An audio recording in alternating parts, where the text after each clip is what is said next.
ಜೀವನ ಶೈಲಿ, ಅಸಮತೋಲಿತ ಆಹಾರ ಪದ್ಧತಿ ಮತ್ತು ಕೆಲಸದ ಒತ್ತಡದಿಂದಾಗಿ ಇತ್ತೀಚೆಗೆ ಅನೇಕರು ಮೈಗ್ರೇನ್ ತಲೆನೋವಿನಿಂದ ಬಳಲುತ್ತಿದ್ದಾರೆ. ಈ ಸಮಸ್ಯೆಯಿಂದ ದೂರ ಇರಲು ಮಿತ ಹಾಗೂ ನಿಯಮಿತ ಆಹಾರ ಸೇವನೆ ಸರಳ ಸೂತ್ರವಾಗಿದೆ. ಅಲ್ಲದೆ ಕೆಲ ಹಣ್ಣುಗಳ ಸೇವನೆ ಒಂದಷ್ಟು ಪರಿಹಾರ ನೀಡುತ್ತೆ.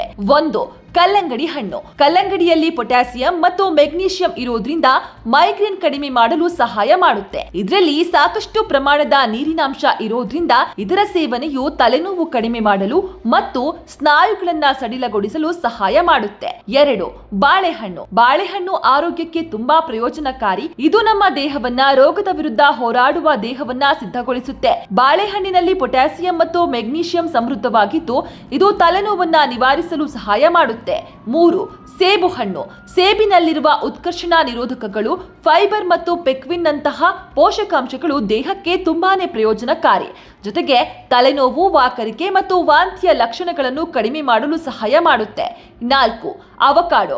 ಮೈಗ್ರೇನ್ನಿಂದ ಬಳಲುತ್ತಿರುವವರು ಅವಕಾಡೋ ಹಣ್ಣನ್ನ ಸೇವನೆ ಮಾಡುವುದು ತುಂಬಾನೇ ಒಳ್ಳೆಯದು. ಇದು ತಲೆನೋವು ಮತ್ತು ಮೈಗ್ರೇನ್ ಲಕ್ಷಣಗಳನ್ನ ಕಡಿಮೆ ಮಾಡಲು ಸಹಾಯ ಮಾಡುತ್ತೆ. ಅವಕಾಡೋದಲ್ಲಿ ಸಾಕಷ್ಟು ಪ್ರಮಾಣದಲ್ಲಿ ರೈಬೋಫ್ಲಾವಿನ್, ನಿಯಾಸಿನ್, ಪೊಲೇಟ್, ಪೊಟ್ಯಾಸಿಯಂ ಮತ್ತು ವಿಟಮಿನ್ ಲುಟಿನ್ ಮತ್ತು ಬೀಟಾ ಕ್ಯಾರೋಟಿನ್ ನಂತಹ ಅಂಶಗಳು ಇದೆ.